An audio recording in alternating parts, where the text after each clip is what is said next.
Good morning, everyone. So today we will take the final topic on in the boron family, and that is about the anomalous properties that are shown by the boron, as well as its diagonal relationship to silicon. So let us discuss first the anomalous properties. So if we look at boron is usually is a non-metal. Okay, and being a non-metal, it doesn't form any cationic species. However, the other metals in the group, they do have the cations formed in certain compounds, and therefore, this is one of the important anomalous property that boron shows compared to the other elements in that same group. So boron is a non-metal and it doesn't form any cation. So most of the compounds that are formed by boron are covalent in nature. Moving on to its oxide, the boron oxide is acidic in nature. So we have come across lots of oxide during our discussion on representative elements, and we found that always, most of the cases, the oxides are basic in nature. And whenever you treat them with water, you get the corresponding hydroxides. Hydroxides are again basic in nature. But here, the boron oxide, okay, they are kind of acidic in nature, and that is why when you treat them with water, what you get is a boric acid, which is acting as a weak acid. And if we take up the other oxide, that is the in the same group, the aluminum oxide, it is more amphoteric. However, the rest of the elements, their oxides are mostly basic in nature. So B2O3 is the one that shows the acidic character. Now, this particular oxide in this general formula is called as a sesquioxide. Sesquioxide means it contains 1.5 oxygen. It means 1.5 oxygen. So the 1.5 means, let me write and show you. So what I mean to say is that the oxide with a general formula MO1 1 by 2, okay, which is nothing but is equal to MO3 by 2. So that when you multiply by 2, it becomes M2O3. So whenever your oxide can be reduced to this particular form, that is MO1, is, you write something like this, right, in mathematics, right? Okay, so in this way, when you write it, so whenever your oxygen is having this way, this number of oxygen present in it, we call such oxides as sesquioxide. Okay, that's why this is a sesquioxide of boron, and this is sesquioxide of aluminum, and so the name comes. Okay, so you will come across use of this terminology whenever the oxide shows when you can reduce the formula of the oxide into this particular way of representation. So such oxides would be called as sesquioxide. Okay, so here what I have just now told, that B2O3 acts as a have an acidic property. Now, B2O3 can be forced to act as a base, though it has an acidic property, but they can be forced to act as a base by reacting with much stronger acid, like stronger acidic oxide like P2O5 or arsenic oxide, pentoxide, phosphorus pentoxide or arsenic pentoxide. When you react, they will react to form the corresponding. In the first case, it would give the boron phosphate. Second case, it will give the boron arsenate.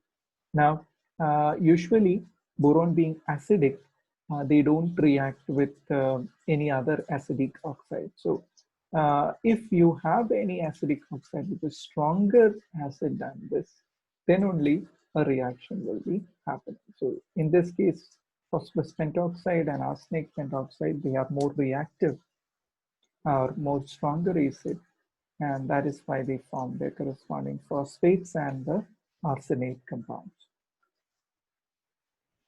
Now, when we talked about the boron, we talked about a lot of borates, right? We talked about borax, we talked about metaborate.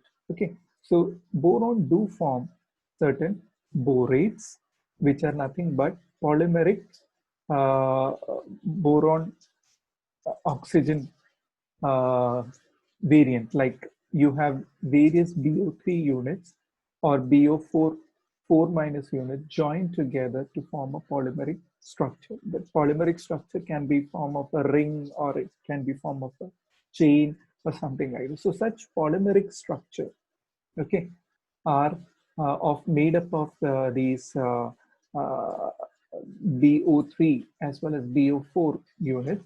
Those are what you call as borates. Okay, so boron forms stable borates.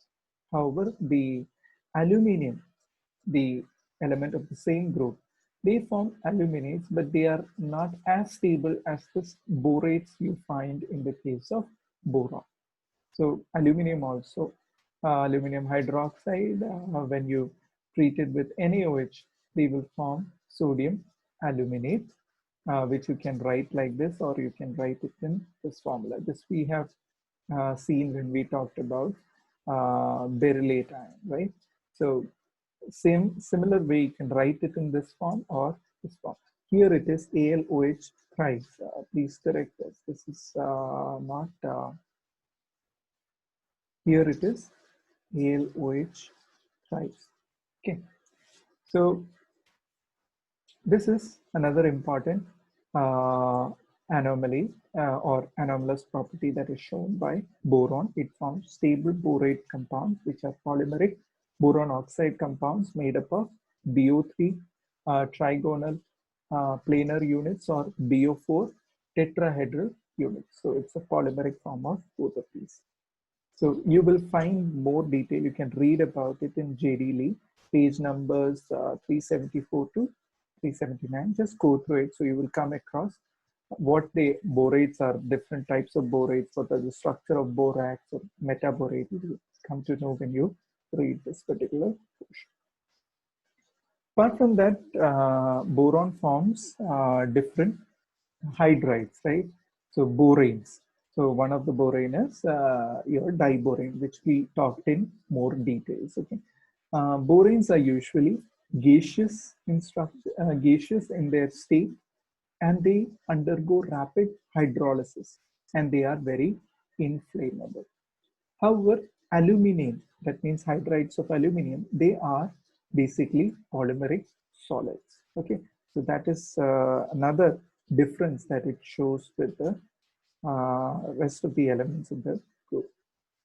Talking about their covalency, like when the elements try to form a covalent compound, boron can form only 4 bonds. Okay.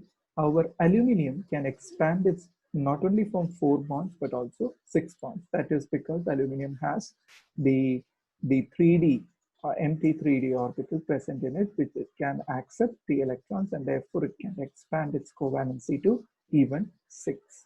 Okay. Then talking about its elements reaction to acid, usually we know whenever a metal reacts with acid, it forms the corresponding salt and release hydrogen. Our boron show no such reaction. However, aluminum do react to form the corresponding chloride and releases hydrogen. Talking about the halides, the boron halides, they undergo hydrolysis to form the boric acid and the corresponding hydrohalides. Okay. However, the other halides of the same group, that is the group 13, they are kind of only partially hydrolyzed. They don't readily hydrolyze with water.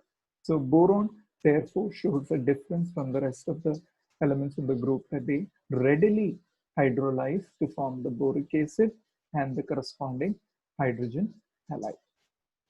Now, coming to the diagonal relationship that this particular element shows, we can talk in terms of their high melting point.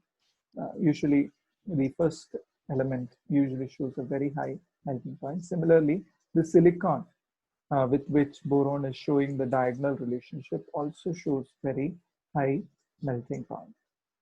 Now, the first point that I mentioned was that boron is a non-metal. Same way, silicon is also a non-metal. It doesn't form any cationic species. Talking about the oxides, I told that boron oxides are acidic in nature. Similarly, silicon oxides are acidic in nature. When you react it with water, it forms the corresponding silicic acid.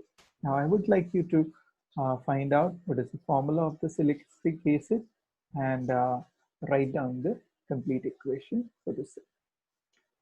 Now, here I have to mention that this is not a sesquio oxide because the formula cannot be reduced to this particular formula. There's one and a half oxygen. So that is why this is not a sesquio oxide. Coming to the polymeric forms, like boron, these also form polymeric silicates. Okay, the silicates consist of Si4 units, which are joined together linearly or in the form of a ring to form different silicate structures. So they also form stable polymeric silicon oxide compounds. Talking about the hydrides, like boranes, they are gaseous. Similarly, the silane, that is SiH4, they are also gaseous, and they also hydrolyze very quickly and are inflammable as well. Further, the halide of silicon also readily hydrolyze to form the silicic acid and the corresponding hydrogen halide. So these are the various anomalous properties that the boron shows when you compare it with the rest of the elements of the group 30 and its similarity when we talk about its similarity to the silicon atom.